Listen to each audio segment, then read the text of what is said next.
Yeah, I worked on a couple Steven Seagal films. Oh, wow. Yeah.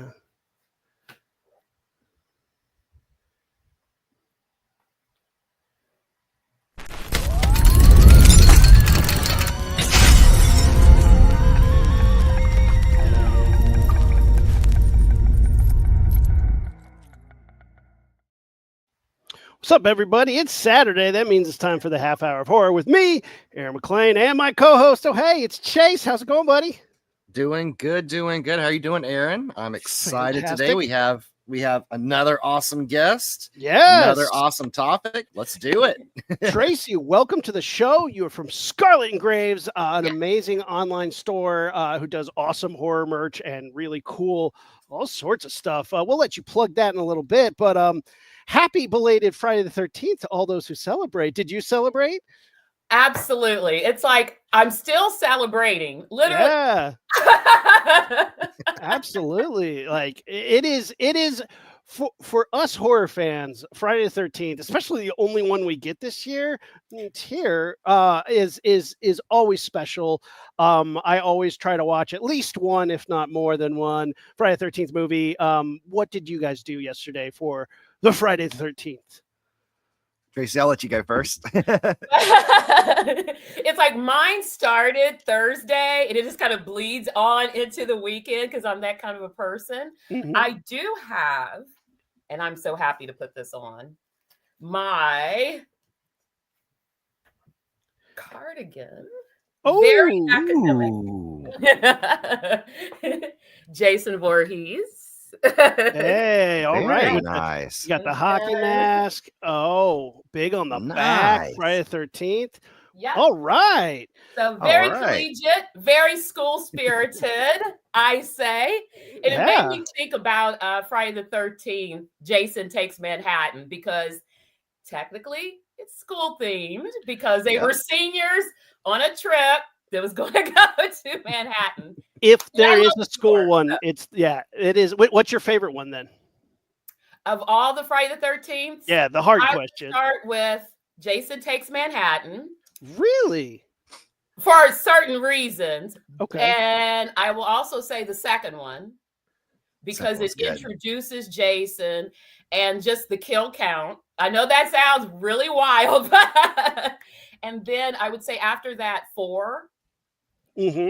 And for aesthetic reasons, because I love robots and cyborgs, Jason X. I know that has been crapped on. I love it. But I love it too. It has some of the best kills of the whole series. I will stand by that forever. It is cheesy. It knows exactly what it's doing. I'm here for that one. I love it. It's just a fun series. I can't go wrong. I love part 5 is probably 6 is probably my favorite one. Jason Lives. Jason Lives, yes. Yeah, that's probably my favorite one because we get the conclusion of the Tommy Jarvis trilogy. The soundtrack is banging with Alice Cooper, and it's having fun, and I like that a lot. Also, he's a zombie now, so we're like, all right. Chase, what about you? What'd you do for Friday the 13th? There was a local theater that showed the original Friday the 13th last night, that a screening of that. So I went to that, and I told you, Aaron, Tracy, this will be your first time hearing the story. But so where I was sitting, there was a family behind me. It was a father and his 2 teenage children. So the first few minutes of the movie, and again, we all know people don't have theater etiquette nowadays. So they were just not loudly talking, but they were talking for the first few minutes of the movie. And it was a little disruptive. Then finally, after a couple minutes, the father went over to them and said, or looked over him and said, I didn't come here to hear y'all effing talk. Now shut up. And they were quiet down immediately. Kids got no respect for a movie these days. I love it. That's cool that they played it, though. I mean, I just love that series, and I love that it's still getting respect out there in the world. And I mean, Jason's just a classic, one of the GOAT slashers to ever do the game. But Had to give a little nod since it is such a special day. But coming into this Saturday, it's graduation season. Everybody's graduating. College students are graduating. High school students are already into summer vacation. And Tracy, when we brought you on, you had like so many great ideas of fun stuff to talk about. But like the one that really was like that's unique. We've never done that episode before. Was collegiate school spirit, high school horror movies that take place predominantly at a school, have to do with murderers trapped in the halls of your school. And I am stoked to talk about this. So let's kick it off. I always like to go like schools used to be terrifying. If some will say they still are, but I was getting ready to say that. Guns used to be rulers, like they used to be halls of brutality, tantamount to prisons. So there's no wonder that horror fits well into these halls. To dive right in, I'm going to put one on the list that is the first one that I think of when I'm thinking about school horror and some gnarly schoolness, and that's Carrie. This is a Stephen King banger. And incredible performances all around Sissy Spacek, and just the heart-wrenching tale of this bullied girl with psychic powers who then pulls a full Heathers on him and ruins the prom night. Obviously, the bucket of pig's blood dumping is one of the most famous scenes. Just a great movie. John Travolta is one of the bad guys, which is great. It's a phenomenal movie, phenomenally well acted. One of the best Stephen King adaptations. Tracy, Chase, how do you guys feel about Carrie? I was going to say, and Nancy Allen, she was such a bitch and so good at it. Yes. So good. Oh, that's what I was trying to remember who's the other like super, and it's Nancy Allen from RoboCop fame, one of my all-time favorite movies. Mine too. I got a little RoboCop shrine over here. There's my RoboCop shelf. Yeah, Nancy Allen being mean, which you don't like because you're like, Nancy Allen, you're supposed to be. It's like she graduated, became a cop, helped out RoboCop. she turned it around. Chase, how do you feel about Carrie? Yeah, this one is a classic because again, you get a great performance from Sissy Spacek, John Travolta, and also Piper Laurie as Mrs. White, just the psychotic, religious, fanatic mother of Carrie, who is very abusive towards her. Yeah, this one of the best Stephen King adaptations, especially for its time. Very scary. I think it still holds up. Yeah. I think it's one of those they tried replicating and remaking a couple times, and it just doesn't have. It's just never had that same effect. I know right now Mike Flanagan is getting ready to work on a series adaptation, which I like Mike Flanagan. Let's see what he does, but I don't know. The Brian De Palma Carrie, I think that's kind of hard to top. How do you expand that into a TV series? And for me, it's like I have to sit through multiple episodes of people being mean to this poor girl. I don't know if I can handle that. Like, we expand on her powers and the development of those powers. Okay, that's interesting. I could roll with that. But like, her abuse is difficult to watch, and that works for 60 minutes to 90 minutes of a movie. But like 10 episodes of like just bagging on this poor girl would be devastating. I don't know if I can. We'll see what they do. Again, in Mike Flanagan, I have trusted, and he has not let me down ever. So let's see what happens. Isn't he also doing The Exorcist? Yeah, he's doing The Exorcist too. Oh, wow. Yeah, where Exorcist Believer, the David Gordon Green, Danny McBride planned trilogy that started with Exorcist Believer. Everyone hated it so much they were like, we'll scrap that. Let's get Mike Flanagan in to fix it. See what happens. Tracy, what are you throwing on the list? What is a good school horror? What brings it onto the table? Oh my goodness. Oh, there's so many good ones. I was like going down a deep dive, picking ones. One of my favorites is Scream 2. Yeah. I forgot to grab the Blu-ray for it. So let's talk about Scream 2. We've done the Scream franchise on this show in the past. It's such a classic one. I worked on the TV series, which is very school-oriented, very high school-oriented. Scream 2, for you, How does it compare to the original? Do you think it's a worthy sequel? Do you think they all start to go downhill? How do you feel about the sequels as they go? Of course, the original, love it, classic.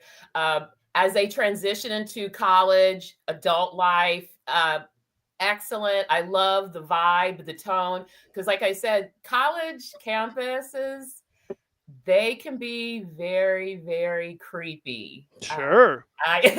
I work at one. I know, especially when there's not a lot of people around, and it may be just you going into the restroom, and you hear like water dripping or something fall, and you're just like, okay, I got to really get out of here. Oh my gosh, yes.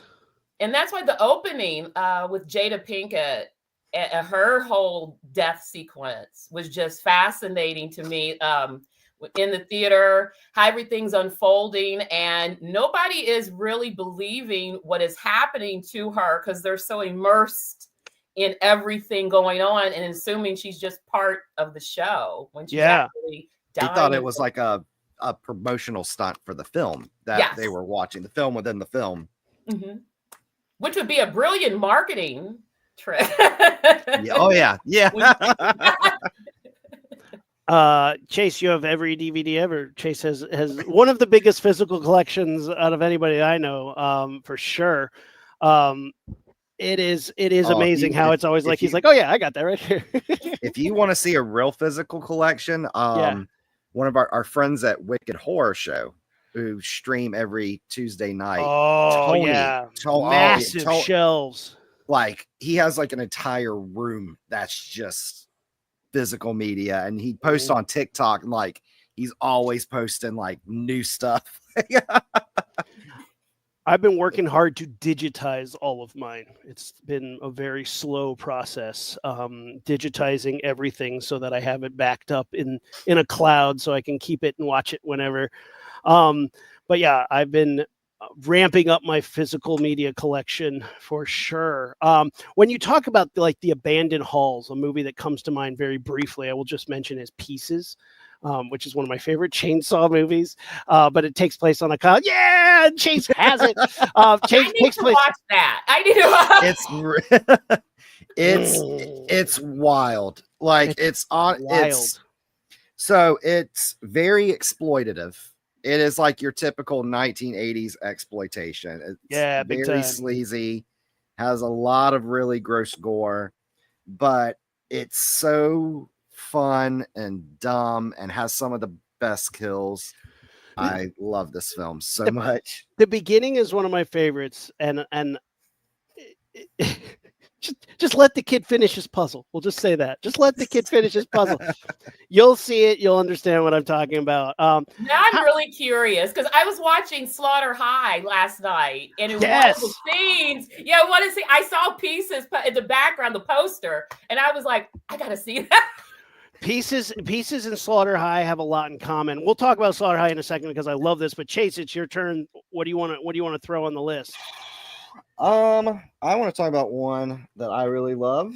Yeah. It's also from going back to the Scream era that you brought up, Tracy. The Faculty. Amazing. Yeah. Oh, yeah. This one is about alien invaders who possess the bodies of the faculty, and they're going after the students. It's a lot of fun. You have an outstanding cast.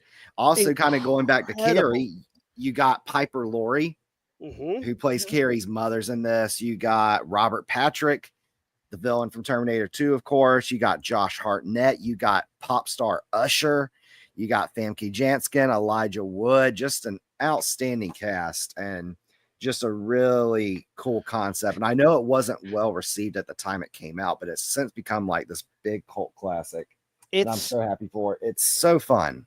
It was a classic because it came out at the right time where the kids who were able to go see it in theaters were high school students and they loved it. The crime against humanity, there's Josh Hartnett's hair in this film, unacceptable. But you know what? he somehow pulled it off because he was still a heartthrob at that time. Everybody loved them some Josh Hartnett, and they tried their best. I mean, I don't think we've had a crime of hairdo since the later seasons of Stranger Things. Have we had Will.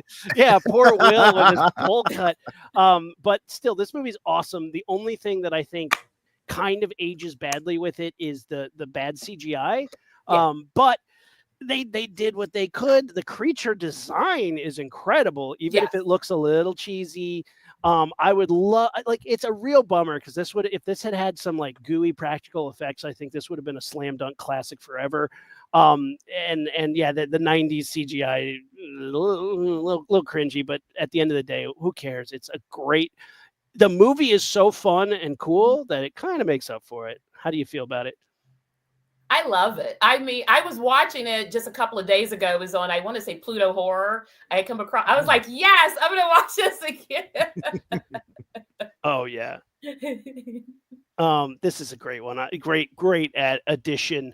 Do you feel like that could be one that could be updated for modern times, or should be updated for modern? I read they are producing a remake for it. I heard that too. Is With it a sequel or is it a remake?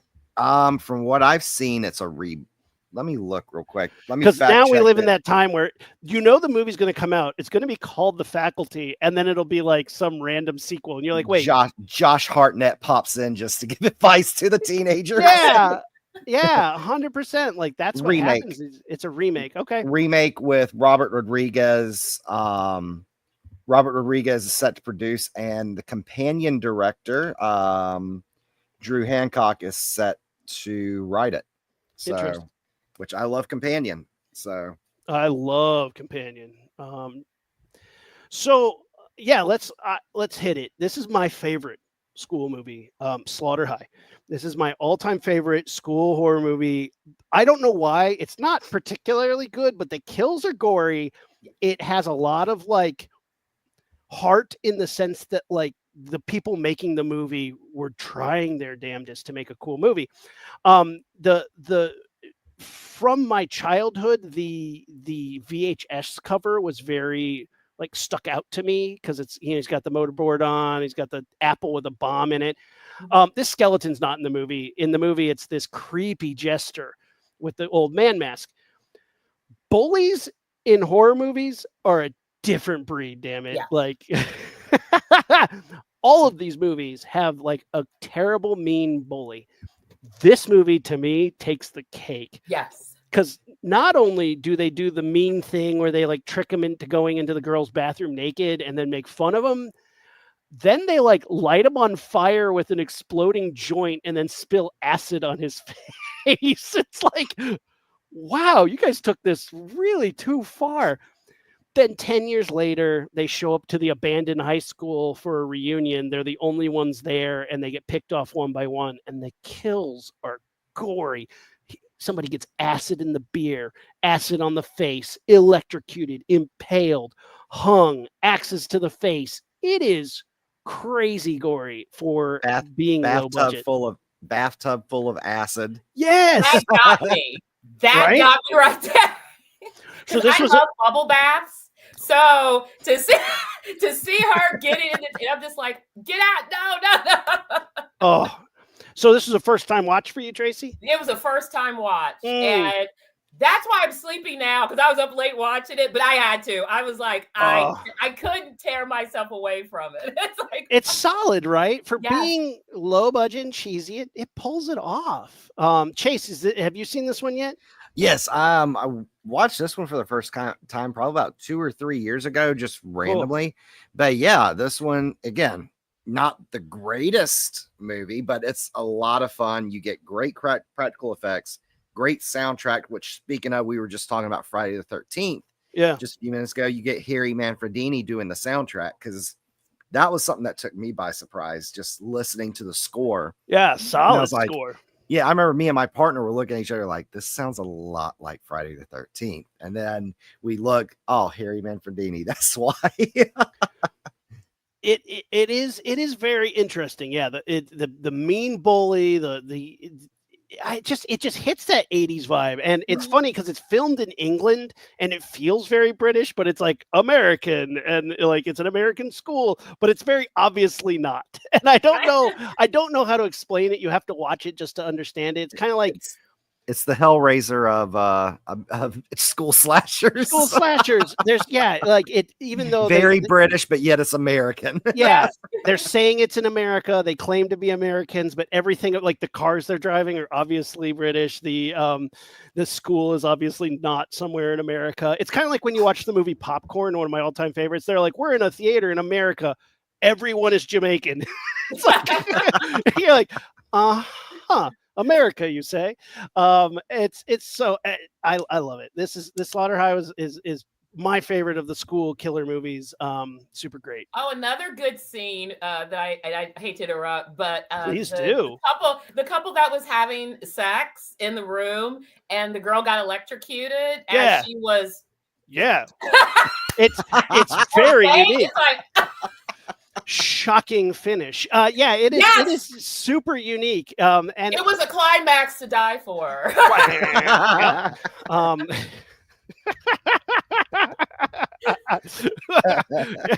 I think we can come up with a lot of good electrocuting sexy time puns. You guys just have to see it. I cannot recommend it more, as like just it hits all the right notes of being just cheesy enough, just low budget enough, but gory enough and weird enough that you're like, yeah, I'm into this. This is great. Classic. What's another movie on the list, Tracy? Or Chase? I don't know whose turn it is. It's Tracy's. And let's see.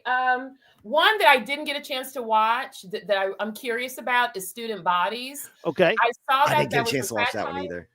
And I was like, ooh, I want to see it. And I haven't had a chance. All right. So Student Bodies is like a 1981. It's like on par with Prom Night, but like trying to be funny. So it's a very weird vibe because it has this, like, as it says here, zany send-up of teen slasher fix features a maniacal psycho known as the Breather who stalks and murders promiscuous students at a suburban high school. The fanatical killer's unusual weapons include paper clips, blackboard erasers, and eggplants. It's a parody of horror movies, but in its own right actually becomes a pretty decent horror movie. Like Slaughter High, not good, but bad enough that you're having a good time. So that's where I think it's like, and it's super melodramatic and over the top. The performances are just bananas silly in that respect. So I recommend it for being cheesy and being like kind of that goofy fun. It reminds me a lot of like Japanese horror in that respect, where it's like very heavy on the yucking it up, but the kills are good enough, and the sort of the setups to it as a parody of horror movies is doing a good job. So I think it's worth watching. I saw the trailer, and in the trailer they have the Breather. Yeah, and I heard I was like, oh my god. Yeah, heavy breathing, and that's making fun of Black Christmas, which also belongs on the list. Yes, it does. There it is right there. I love Black Christmas. I mean, that's a great school one too, because you get all the college, the sort of the college vibe with the sorority stuff. I mean, any movie with sorority, House on Sorority Row or House on Sorority Row, cheerleader camp, things like that are great vibes for that sort of collegiate Greek system killer stuff. Chase, what do you got? I got two movies for my next one. Please. Urban Legend and Urban Legend's Final Cut. Because I know, Tracy, you said you were excited to talk about this one. What's Final Cut? Is that a sequel? Yes. Oh, yeah. I've never seen it. What? So it's a standalone sequel. Okay, so let's first talk about Urban Legend. Yes. So, of course, this is based around a college where students are getting picked off based off of famous urban legends like Pop Rocks and Soda. Yep. Stuff. The man in the back seat of the car, the flashing of the headlights, stuff like that. Again, you get a great cast. You get a young Jared Leto, a young Joshua Jackson, Robert Englund's in this, Rebecca Gayheart, Loretta Devine, Tara Reid. And again, this was kind of coming off of the heels of the popularity of Scream. Yeah, this one is a lot of fun. Tracy, what you think about this I one? like how you brought up the Pop Rocks because I was a Pop Rocks person. So that was a great one. And the having the movie based on different urban legends, I like that type of vibe. It made me think of some other. My brain is always thinking of different scenarios and situations. So one of the classes that we have in my area coming up in the fall has to do with like shapeshifters and mythology along that realm.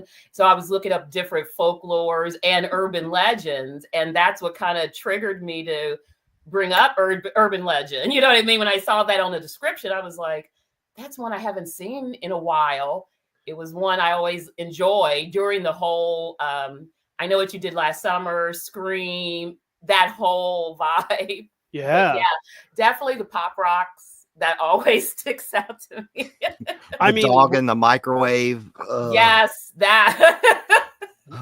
We grew up with that stuff because for me the Pop Rocks was a real everybody said that, like, oh, don't drink Pop Rocks with this, your stomach will explode, and you're like, what? No way. And that would be me. I'd be like, shut up. I'll show you anyway. Yeah.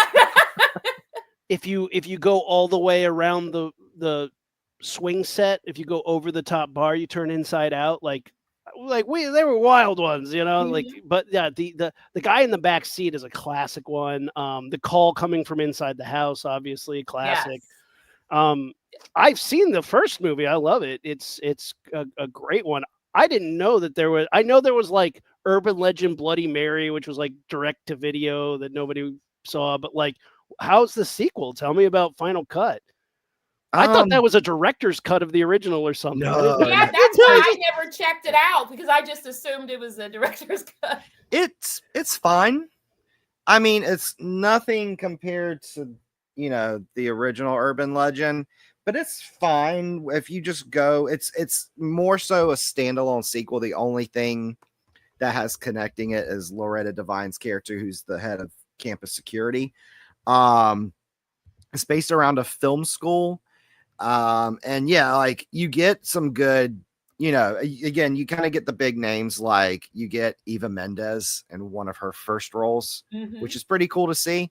But yeah, the sequel, it's fine. I would say check it out, but just temper your expectations a little bit. Fair enough. Yeah. There it is. John Ottman. Okay. Yeah, I'll give it a shot. I love that era though, like everything in that, like, I Know What You Did Last Summer, that stuff. We're getting a whole new slew of those. The trailer for I Know What You Did Last Summer just dropped, so or the teaser, I suppose. Very excited about all that. Yeah. Yeah, you're getting kind of like this new wave of kind of teen slashers that have been coming out the last few years. Is that Anthony Anderson? Yeah, it is Anthony Anderson. Oh man. Because I know he's great. Yeah, he is. Let's see, what's another one to throw on the list? Slaughter High, Prom Night. Let's do Prom Night, but my favorite one is Prom Night 2, Hello Mary Lou. Because the first Prom Night is just a classic slasher. Yes, that's true. Prom Night, kids get stabbed. It's almost too simple. It's exactly what it says it is, exactly what you expect. But Jamie Lee Curtis delivers on her performance. Some people get stabbed. Then a couple years later, let's see, the first one comes out in 1980. The next one comes out 7 years later, 1987. Hello, Mary Lou, Prom Night 2 has nothing to do with the original, has ghosts, has monsters, there's tentacles, there's people melting, there's possessions, there's psychic powers. This movie threw every dart at the wall possible, and it all is just bonkers. I loved it because I had heard nothing but bad things. And then some people are like, no, no, no, no, no. It's bad because it has nothing to do with prom night. It's good because it is just throwing everything at you. And you're like, oh, I didn't know. And you watch it and you are just so pleasantly surprised with how ridiculous it is. Yeah, this is a 4-star. This is my highest rated film on my school list for me. This one is really wacky because, like you said, you get the original with Jamie Lee Curtis and Leslie Nielsen, which is, you're by the numbers high school slasher picking off people at a prom. Where you get this one, like you said, it's like this girl who died at the prom in the 1950s is now possessing another student who's the potential prom queen and like getting revenge from her death. You get, of course, like one of my favorite kills, the locker scene where a girl's hiding in the locker and it's just squish. Milkshake. Yeah, it is so surprising, full of surprises, full of just wacky, just like it just keeps you guessing because you're like, no way. Movie, what are you doing? And it's like, I don't know. It's like, hey, I got a rocking horse. He's got a giant tongue. He's going to attack people. And you're like, what? Wait, like you could not have a bingo card to fit this film. None of it would make sense. See, that's going on my rewatch list because I haven't seen it in so long. So it's going on that. Right. And it's like one of those things, like you keep saying stuff. You're like, wait. I thought that was a different movie. Like any number of these things, you'd be like, no, that's not from this movie, is it? And you're like, yeah, all of those things are from this movie. It is that bananas. It does not stop. It is so ridiculous. Yeah, this one is a lot of fun. It's actually kind of taken on a life of its own where I think lately, just because how elusive it's become, because it's really hard to find on physical media. I think the only place you can stream it is Shudder, maybe. Yeah. So it's kind of, to me, over the recent years, kind of outgrown the popularity of the original. Because I hear more people lately talk about Hello, Mary Lou Prom Night 2 than I do the original, just because of how weird it is and just the fact that it's the sequel to Prom Night, but it has absolutely nothing to do. Like, again, like I said, the original one is just your by the numbers high school slasher. This one, like you said, no witches, no ghosts, tentacles, and none of that weirdness. It got a camp cult following. I think somebody did a screening of it somewhere, and it just like kicked off because once you get like that underground camp cult scene gets their hooks in it, they're like, yes, and they champion it. It's like this movie's so much fun, and it is. Man, oh man, there's just so many good ones. What else can we talk about? What should we throw on next? Let's see, because there's so many good ones. Chase, do you have another one? Or Tracy, are there any on this list that you're like, oh yeah, that movie? Let's see. I know what you did last summer. Oh yes, I mean the Hook Man himself. I'm excited for the requel. Is that what it's going to be? Sequel, requel by the same name. This one, funny enough, like most recently, they've been like, there's a scene that like a 19-year-old got to direct because he like won a competition, and it's a scene where she runs out on the road and she's like, "What are you waiting for?" Just super random. I'm like, all right. How do you just win a contest to come direct a scene in the movie, and then that is what comes out of it? Hysterical. This is probably one of the highlights of the post Scream era. Yes. It held its own in a bunch of copycats. It's not as meta as Scream is, but it's having a lot of fun. Yeah, it takes itself a lot more seriously than, say, something like Scream or like Urban Legend or any of those other ones that came out around the time. It takes itself a lot more seriously. But again, you get a great young cast, all of whom would become names within themselves, huge names within themselves. Jennifer Love Hewitt, you got Ryan Phillippe, Sarah Michelle Gellar, Freddie Prinze Jr. I'm from North Carolina. This is set and partially filmed in North Carolina. So so it's actually kind of cool to me because also I have a family member that lives in the area where they filmed in North Carolina. And when I was a preteen, we went to go visit her and she took us to like all the spots where they had filmed. So that was cool. I got to see some of that. But yeah, this one is a lot of fun. Again, you got an iconic killer with Fisherman with the hook hand. Its sequel, I Still Know What You Did Last Summer. Yeah, that has not aged well. It didn't. Yeah.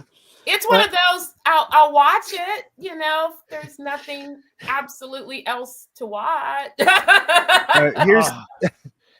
Here's the thing: when they do the new one, if they completely ignore that one, I'll be fine. The only thing I want them to do that has any kind of relation to that one, if they bring back Brandy, I will be happy. Like, I want them to bring back Brandy from I Still Know What You Did Last Summer. Yeah. I mean, did she live? She lived.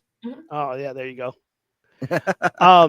Just because one of our listeners brought it up, Terror Train, anyone? Ooh. I love this movie. I saw it like Christmas, probably 7 years ago, and it is awesome.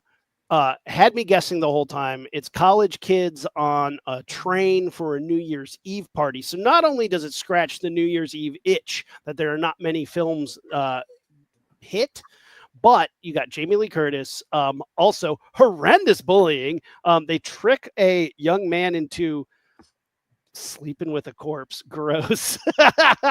He goes absolutely crazy, smashes the place up, and then like 3 years later, they start to die mysteriously, and you're like, wonder if it's that kid you freaked out. Totally is. But the cool part is this killer wears all these different costumes and masks because it's a costume party on the train. There is a young David Copperfield in this movie doing some magic, which is great. And Jamie Lee Curtis is awesome. Cool location, great kills, high tension, cool twist that I don't want to spoil. But it's a really fun movie. Have either of you seen Terror Train? I caught the last 10 minutes of it once, and I was so mad that I was flipping and came across it towards it because I've always wanted to see it. And it's spoiled for you now. Yeah. You got to go back and see them because the kills are worth it. The stalking down and the twists and turns of who's wearing what costume is pretty clever.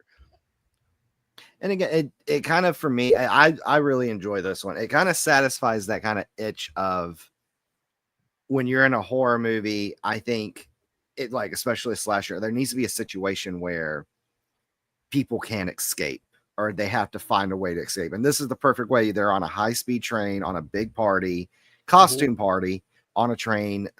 The killer is killing people, taking their disguises, and then killing more people.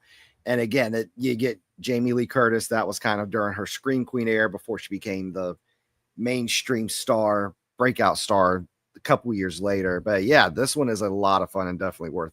Yeah, if you again, just Tracy, just forget that you saw the ending. Just forget it. Just forget you saw it. Just check it out just for the kills, the setting, and just everything. And I like movies like that where the setting is so confined because if anything can happen and you don't have an immediate escape, that is terrifying. And being on a train, being on an airplane, and there's nothing you can do, and your adrenaline's going. It's like, that's definitely on the list. I got to check it out.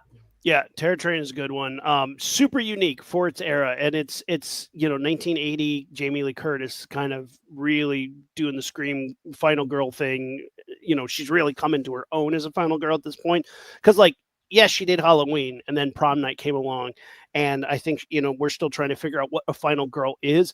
Terror Train nails it. It knows the assignment, it understands it, and it pulls it off.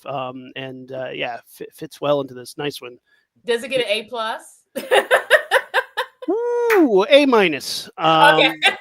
I just had to throw out some school terms. Yeah. It is one of my favorites, but I think it's hard for me. It's hard to get an A+.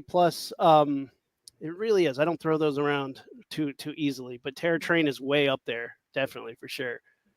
If it did a little extra credit, it could get an A+. Okay, there we go. What else do we got? What should we talk about? When we get into like the later years, Chase, do you have something that comes up? I do. I got another double feature. Yes. Happy Death Day and Happy Death Day to You. That's amazing. More recent. Yeah, both of these are a lot of fun.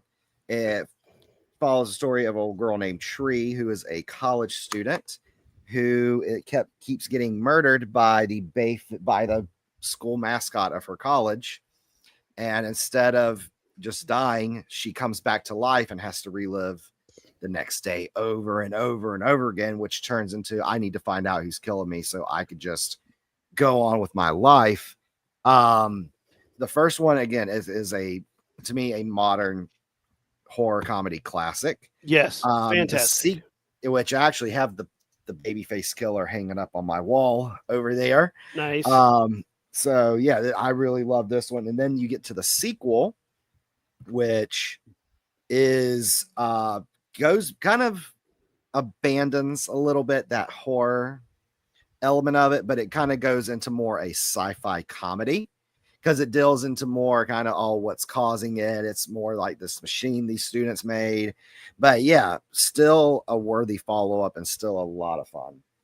That's one I need to check out. That's on my must-watch list because I haven't seen it yet, but I'm fascinated by the premise of it. It's Groundhog Day with slashers. It's so fun. Classically, I mean, everybody calls it Groundhog's Day, but Groundhog's Day is based on a theory called the Mobius loop, and the Mobius loop is like a sci-fi idea that is like when you're stuck in a loop that you can't break out of. And many stories utilize this idea. Star Trek did it once. I think the episode's called the Mobius loop. I think that's the one that kind of brought it into the lexicon of like mainstream media. But Groundhog's Day famously then sort of became the name when a movie that's trapped in a loop, you're like, they're Groundhog's Day in it. And you're like, yeah, this movie is so much fun. I was so surprised. I worked on this movie. Very small capacity. It is when in the first one, when somebody drops a birthday candle outside of the window and it lands and it catches things on fire and then the cop car explodes. I put the fire on the candle and changed the color of the candle because that was something they wanted to do. And I was like, yeah, you can pay me to do that. I'll do that. Oh, that's awesome. So yeah, worked on that first one. While I was working at Ingenuity Studios, shout out to Ingenuity Studios for doing all sorts of amazing things like working on Walking Dead with me and many other phenomenal horror properties. But these movies are bangers. The Cupcake, the twists and turns. It's great. I love it. You had me a cupcake. I'm like, huh? Cupcake is key in these movies. Yeah, the first one and the second one's solid too. Definitely, not as good, but I worth watching. Hell yeah, like it follows up well. Again, it kind of abandons where the first one is a comedy slasher, where it kind of abandons that a little bit and kind of goes into more sci-fi comedy thriller. And it leans heavy into the sci-fi part of it.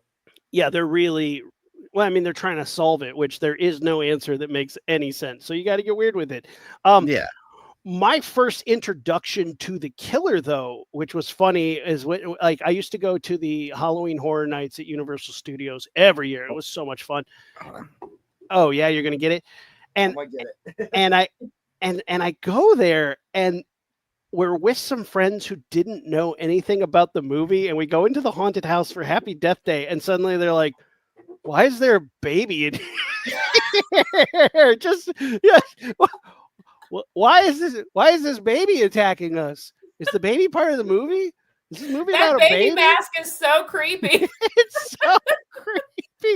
But it was just so funny because it's like, if you haven't seen the movie and you have no clue, you have no reference for what's happening, the baby's chasing you is just ludicrous. And everybody, like, yeah, we went and saw it.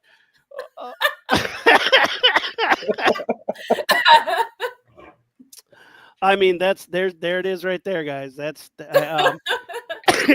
it's a good design. I mean, really, it It is is. because it is so unsettling and hilariously wrong. Like you start to laugh, but then it's like, oh, he's got a knife, and then it's not funny Yeah. anymore. Then it turns creepy. Then it Yes. turns absolutely creepy. Which, I mean, yeah. And then she wakes up. I need to watch the sequel again. I'm actually you're inspiring me to want to go back to You that know, one. I didn't watch the sequel for the longest time. Right? Because I was like, I Because don't need that. Why do I need that? yeah, the thing is, I didn't feel like it was needed, and then plus I kept hearing it was again where it abandons that slasher comedy element and goes more into sci-fi comedy. I was like, that just ruins it. Like that just kind of ruined the Yeah, whole not thing. what But you're here then, for. Yeah. but when you go in and actually watch it, it's actually really good. Sold. I'll be there. Me too. So I want to bring up Battle Royale. This is a 2000 film. It's based on a comic book out of Japan, and it is this is a messed up movie. This was like the beginning of that like Japanese extreme. It's not that extreme, but it is a precursor to Hunger Games in the sense that a classroom full of unruly students get gassed and they all pass out. When they wake up, they have collars on, and if they don't play this game, the collar's going to explode and they're going to die. And they're all on this island. They all have backpacks, and in their backpacks are weapons, and it is a fight to the finish. And if they survive, if one of them, whoever's left alive, they get off the island. And it is brutal, but so well done and so freaky. I mean, this was like when Hunger Games came out, I'm like, I already saw this movie, but Hunger Games is fun too.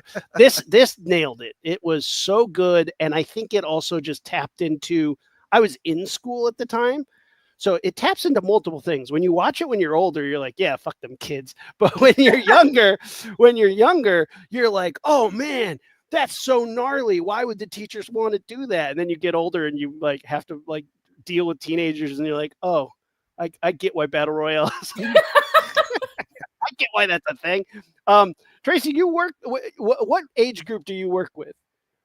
Right now, well, because it's college, so it's like freshmen to non-traditional students. So anyone from 18 all the way into their 60s plus. Okay, So we get cool. like a very diverse student body. That's Very, awesome. very, very diverse. And yeah, I remember when Hunger Games first came out, and trust me, I love the Hunger Games movies, but I was telling people, you got to see Battle Royale. And they'd be like, well, what's that? It's like, I'm not telling you, just watch it. Exactly. It's like, oh boy. Yeah. It was intense for its time. I think now it's like compared to what came out after it is not. I mean, it's still certainly a very good film, but it like at the time people were like, this is so violent, and it was, but it has been overshadowed 10 times fold since then. I love this though. And you know what's interesting about Battle Royale, and I just thought about it. For me, there's like a slight alignment for like later on with the Belko experiment. Yes. Yeah. Because I was just thinking about the day-to-day office type work and your interactions, not only with students, but just with colleagues and whatnot. So that's why I brought that alignment, because it's like you literally go from one type of vibe to another. It is an apt comparison because Belko experiment, very much the same thing. You're all trapped in this space. Here's some weapons, battle royale to the end. And especially now that like games like PUBG and like Fortnite were popular that are purely this concept, you're all trapped in a space and it's last man standing sort of rules. This one's solid though. Battle Royale is really one of those OGs that sticks out. Like, I don't know. Some people say it's not horror because it's too plausible, and I'm like, I don't know. If I ran the video store, it would definitely be in there. Yeah. See, for me, I think that is the best horror. Could this really actually happen? Yeah. I think with, I want to say our current times, it could be possible. I mean, Oh, it's yeah. very Reality TV has spoiled us. It'd be way cheesier and have ad breaks brought to you by some pharmaceutical company. It's like, wow. I mean, that, yeah, it Yeah. absolutely, yeah. Hunger Games we're not that far off. Mm-mm. And actually, I first heard of Battle Royale when the first Hunger Games movie came out. Because again, that was so huge when the first Hunger Games came out. And I remember one of my buddies was like, "Oh, it's just a PG Battle Royale. You need to watch Battle Royale." So I did. And I was like, "Oh, like," I mean, I love Hunger Games, but Battle Royale is way better. Let's see, what else should we talk about? Here's one that I want to bring up. It's not necessarily horror, but it's something that I think is interesting in its own right and kind of horrifying. I want to talk about Heathers. This is a 1989 sort of romantic comedy. I don't even know where to put this because Winona Ryder and Christian Slater decide they're going to murder a bunch of their classmates, and it's a very weird vibe. And I saw it much later than high school or college. I was a full-on adulting in the real world, and I watched this movie and I was like shocked. And my wife was like, "Yeah, I saw it as a sleepover in high school." And you're like, "What? Who Yeah. is this? Who is this movie for?" This movie it is so nihilistic. It's so sardonic. It's so mean, but you can't look away. It's like No. it's in line with like a movie like Jawbreaker, where it's like we accidentally kill one of our classmates and have to hide the body. Like, wild movie, especially in today's time where incidents at school unfortunately are a very common occurrence. This is so out of place. And I did the TV series, which was even darker, but like way ramped up in being sarcastic about it. I am so sad that the TV series never got a chance because they said you can't release it within 1 week of a unfortunate school incident, to put it mildly. And the show never came out. Damn. Yeah, that was the year we were having. And so then they just released them all as streaming on Paramount Plus, which nobody had, so nobody watched it. The TV show is phenomenal, but also the TV show is super dark because they took what was happening in the movie Heathers, and there's a big thing at the end about like trying to blow up prom, and the TV show is like, fuck it, we're going to do it. And they blow up prom. So it is an intense sort of like, wow, what is this? What are these movies, and what is Heathers trying to propose? But as far as like school dynamics goes, Heathers is wild. And I think for a lot of people, it is a cult classic for that reason. Oh, definitely. And the dark romance between them. Yes.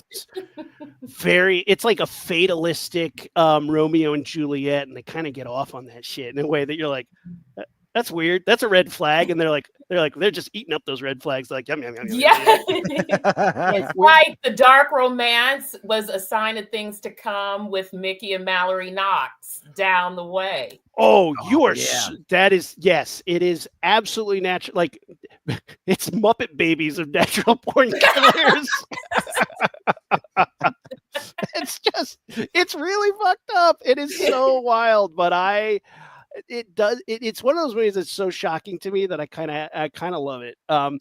Is it her or is it him that they find faking their own death?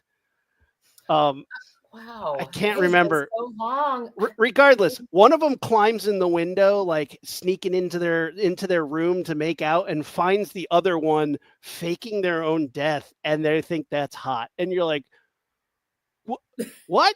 That's red flag central, guys. This also talking about this movie on YouTube is like trigger warning red flag central. Like you can't, like you have to talk about it in the vaguest terms because like YouTube will kick you off, Instagram will shut you down. It's just like it is just a nonstop, unalived weird synonyms. Like you just have to be, you have to come up with your own language to talk about Heathers because it's so triggering for the YouTube era. Today we're going to review Heathers, bleepity blop, bloopity Beep, bloop. beep, beep, beep. Yeah, just all beeps and then a bunch of blank outs and some emojis. And people are like, what? Like, yeah, crazy. Classic, but yeah, it fits into the school vibe, so I had to bring it up. That's a definite rewatch. I encourage people to watch that one. Yeah, with appropriate context. I think it's a fantastic and if film. you're a parent with high school kids, especially girls, I cannot believe my wife saw this in high school. Like, what?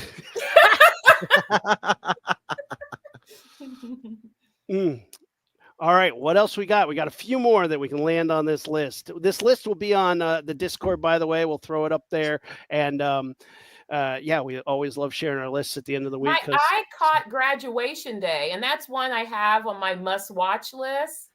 I don't know what it is about me and early 80s stuff, but I can't. Oh, it's so like early 80s slashers they're so good because they're like comfort food in the sense that they hit a formula and they just kept running that one into the ground. When you think about them all coming out at the same time, you're like, these are terrible and exhausting. When you find them one at a time, you're like, oh, how refreshing and different. And it's hilarious to me because this is absolutely one of them. Not good, but in its own little microcosm, you're like, hey, what a fun little slasher. You guys did it. You made a movie. And I love that about it. And it has some decent kills, way too long for what it is. How long is this movie? Even for 96 minutes is too long for this film. It falls into that classic trap of movies where they have scenes where somebody's looking for somebody. And it's just like what feels like forever of them being like, Michael, and you're like, okay, all right. You don't have to say his name every time. Nobody talks like this. Nobody says that person's name that many times. This movie suffers from that immensely. But I mean, a guy with an axe chopping people up. Come on, it's good. I'm gonna have to add that to my watch list now. Me too. Yeah, it's fun for what it is, but don't watch it like back to back with Prom Night or something else because it's the same movie. They're fun. It's fine. I don't think we can get out of this without talking about Buffy the Vampire Slayer. Reboot is coming. The original series is one of my all-time favorites. The original movie, I was like so anti because I was a fan of the series and I was like, no, I'm Buffy the Vampire Slayer, but it's a fun movie for what it is. Christy Swanson, Donald Sutherland, Paul Rubens. Come on. Yes. Super fun movie. Rutger Hauer, please. Yeah. Luke Perry, Hilary Swank. Listen to this cast. I know, my God. David Arquette, Tom Jane, Ricky Lake. Like it just keeps going on and on where I'm like, wait, no way. I just keeps getting better. Yeah. The original Buffy Vampire Slayer, it obviously is what the TV show was based off of. And it is super fun because it's bubblegum pop princess cheerleader turns into a vampire slayer and hijinks ensues. So good. Classic. Honestly, I didn't really watch the show that much, but I've been trying to catch it since it's streaming. Oh, go back through it. It's so fun. Monster of the Week. It gets a little soap opera near the later seasons, but you're already hooked. So you're like, yeah, fine. Whatever. Spike, twin sister, demon angels, whatever. I'm fine. I'm here. I'm here. You like musical episode? I'm locked in. You can't do wrong. It does a great job of making you care so much, but by the time it starts like jumping the shark, you're like, yeah, all right, I'll take it. Cool, fine. But yeah, the original movie is always worth a watch, and I think it's maligned because it's not Sarah Michelle Gellar, but it deserves some love because it's. And that's a definite rewatch. That's on my rewatch list. Yeah, fun. I think it's kind of the MASH effect, where more people know about MASH, the TV series, as opposed to MASH, the film, which the TV series was based upon. Most people associate, Buffy the Vampire Slayer more with the long running Sarah Michelle Gellar series as opposed to the original film it's based off of. Yeah. And well deserved, but it's a great place to start. And if you're in the mood for a nice, like, how do I get a single serving of Buffy the Vampire Slayer? Because when a movie's, what are they, eight seasons, 9 seasons, it's a daunting task to be like, where do I start? Right. And this is a great place to be like, here's a single serving. If you like it, check out more. If you don't, no love lost. What are you at, an hour? Come on. Right. See, that's the thing too, because Aaron, I know you and I have had conversations about television series and why I'm bad at watching television series, just because it's honestly a chore to try to keep up with, depending on what network it's on. It could be anywhere between, per season, 6 episodes to 25 episodes a season, depending on how long it runs. Where, like, for me, if someone say, hey, would you want to watch Buffy the Vampire Slayer, the series? I'm like, let's just watch the movie. Like, it's just, like you said, it's a nice single serving. I don't have to sit there and take days within my time to watch it.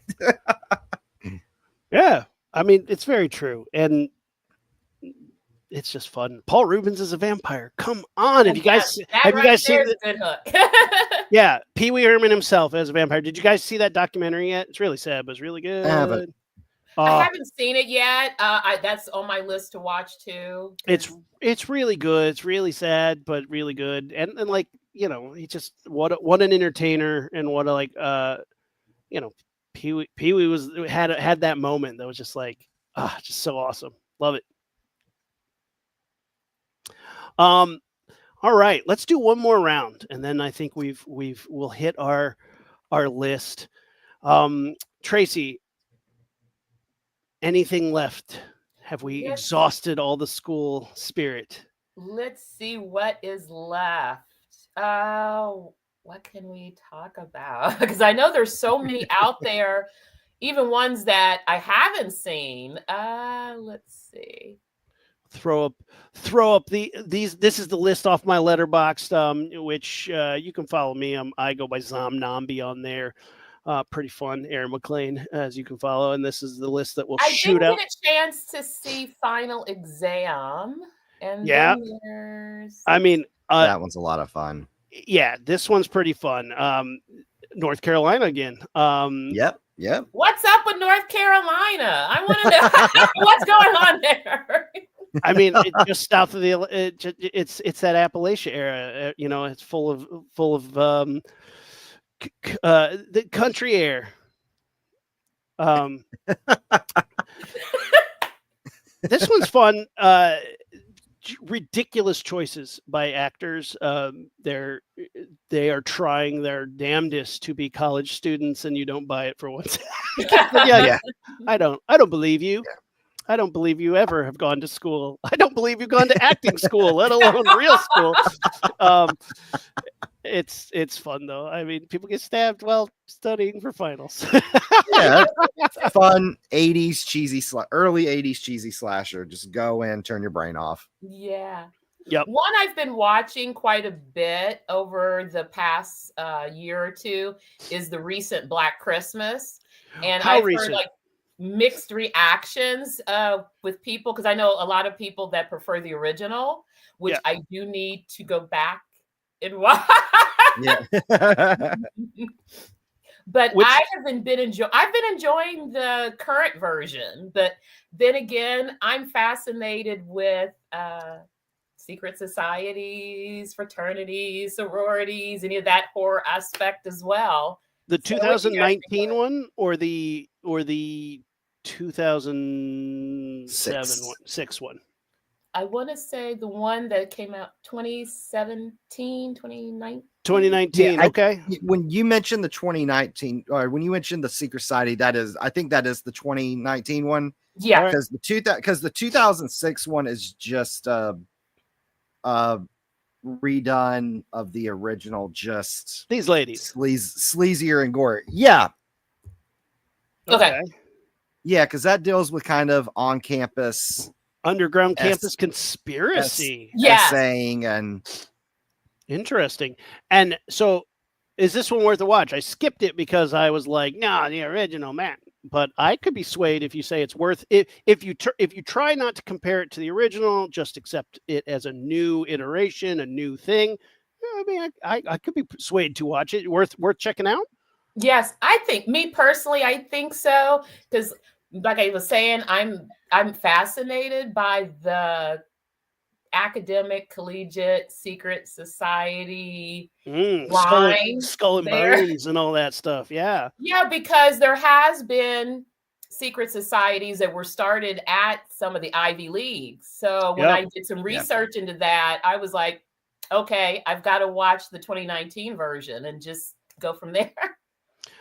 Yeah, Skull and Bones, famously, one of the more famous, not so secret anymore societies in the college world. Yeah, a lot of that stuff. Very Dan Brownie. you know, I haven't checked it out either. Because again, I was like Aaron, no, the original, but like a buddy of mine actually did watch it for the first time over the last Christmas season. And the way he described it to me was he said, if you go in and don't think of it as a Black Christmas remake, he said it's actually not bad. He said he thinks had it been called college Christmas horror movie 3 or something different, a different title, it probably would have been better received. Mm-hmm. So I might have to do that, go into it not thinking of, okay, this is not a remake of the original Black Christmas. It's just shares the same title or something, Yeah, I'll give it a shot. Why not? Well, I think it's time to do some plugs. I mean, I think first of all, obviously, Scarlet Graves. Tell us about it, Tracy. Tell us about Scarlet Graves. What can people find there? What do you want people to go check out? Plug it. Oh yeah, I've got some new designs in the works, but they're going to be coming out more towards late summer, fall as I get to it. But Scarlet Graves clothing, dark clothing, dark aesthetic. If you think edgy, you think terrifying, anything that is taps into the darkness. I find beauty in darkness. I that's just how I am. So I always say alternative, dark, punk, edgy, funky, however you want it. And I'm inspired by movies, music, just pop culture in general. Like I said, I've been thinking of and I'm just gonna put it out there, cyborg design. And when I saw the episode of Robot Horror, that just triggered my brain. So I reached out to one of my designers and I was like, let's get this going. Because this could be something that could be exclusive on the Block of Horror, the shopping mall, or I should say the chopping mall. Yes. Scarlet Can't Graves. talk today. The chopping mall. Scarlet Graves has a store in the mall, a kiosk in the mall at the Shadowfield Mall on the Block of Horror. Here's a picture of it. Yeah, you can go there. You can go. What's the website? Where can people go? ScarletandGraves.com.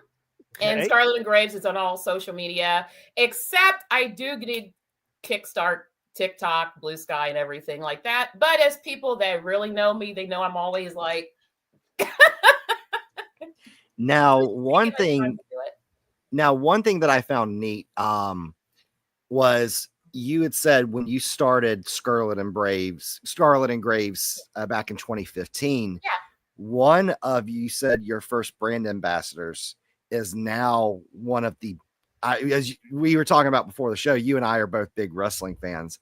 One of your first brand ambassadors is actually now one of the biggest stars in professional wrestling today, Swerve Strickland, former AEW world champion. I'm so happy for awesome. him. Oh my God. like Aaron, I know you're not familiar with wrestling, so he works for All Elite Wrestling, which I would say is the second biggest wrestling promotion in North America.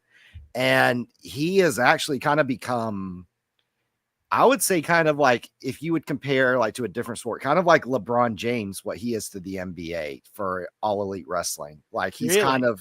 he's kind of the face of the company. I And love how you put that. Yes. yeah. Yeah. And I just thought that was so cool that one of your early ambassadors is now one of the biggest stars in the I world. know. of It's professional like wrestling. sometimes when I go back and see something, I'm like, it has been like this over the past decade. This train has just kept going and going. It's amazing. That's so cool. See, Yeah, that's one of the reasons why I like working and collaborating with different types of people from all walks of life. Because originally, when it started, it was me and my former business partner, who was a pro wrestler at the time. It was like our combined love of dark art, dark elements, and just bringing it all together. When he was stepped away and transitioned, I just took everything over, and I was like, I'm going to keep going with this, add more of my flavor into it, and just keep going and grabbing people who want to be part of my Tracy verse. that's so fun. It's awesome, and the clothes are rad designs, really creepy aesthetics and stuff. I like it. It's like So, down the line, I want to, of course, expand. I've yeah. always talked about adding leggings, and I did have shorts, but adding more. I want to have a makeup line under it as well, and then just health, beauty, and but these are down the line kind of things that are coming. But yeah, definitely want to get the new cyborg horror shirt into block at the shopping mall. And then I was thinking about bringing back the Scarlet and Graves Lives design, which was inspired by my love of Jason Voorhees and the Friday the 13th movies. Awesome. Oh yeah. Where can people follow you on social media? They can either follow me on Scarlet and Graves, or they can follow me on Lovely One 525. However I mix up. And if you follow the Wrestling Revolver, I post a lot of Wrestling Revolver because I love everybody there. That's awesome. They have a show tonight. Yep. That's Sammy Callahan's company, right? Yes. Yes. Awesome. And you said there's a show tonight of Wrestler Revolver? Yes. Yes. Very cool. It's Cage of Horror. Cage of Horror. Yeah. That's so cool. What a fun time. Let me find the poster. Very, very cool. Chase, plugs. Let them know what you got going on, man. Yes. First of all, Tracy, thank you so much for coming on today. It was a pleasure, and I had a lot of fun.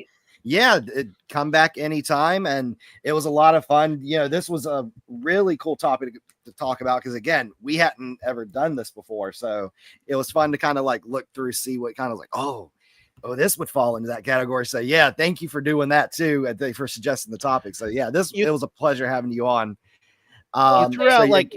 You threw out like 9 ideas, and I can't wait to come back and bring you back with some of those. Like you brought up composers at one point. I think we should absolutely do composers. I need to do more research on that because it's like I know the key ones, like obviously the Exorcists and the Henry Manfredis, but I need to like do some research into how to pronounce their names because I will just be like, that guy who did that one that goes like boop boop beep boop boop, and I'll be like, I don't know what you're talking about. I'll be like, I gotta figure. So we're gonna do a little research, and we should definitely come back for some horror composers and horror music. That would be I think that's a really good one. I just thought of another cool topic we could do. What is it? Wrestling horror. Okay. Hell yeah. So this is one we could absolutely do. I would need a list though, so that I can get my head wrapped around. Again, I could bring you some Mexican wrestling ones that are like horror adjacent. I mean, there's vampires and werewolves, but they're cheesy and fun. So we could I think that is definitely a topic. If you guys give me some homework to do, I will absolutely hop on the wrestling. Because I know the last movie with Chris Jericho is either on Shudder or Terrifier 3. Because he there was in was Terrifier 3. Another one he did. Let me see real quick. Jericho. I mean, I know the movie that has Kane in it. Yeah. And I do need to see Terrifier 3. I need to really check Oh that yeah, out. it's solid. It's really Oh, good. it's called Dark Match. It was Dark Match, okay. 2024. It's on Shudder. Oh yeah, yeah. Look at this. You got Stephen Ogg in it too, from Walking Dead and GTA fame. This looks bananas. We'll have to talk about it.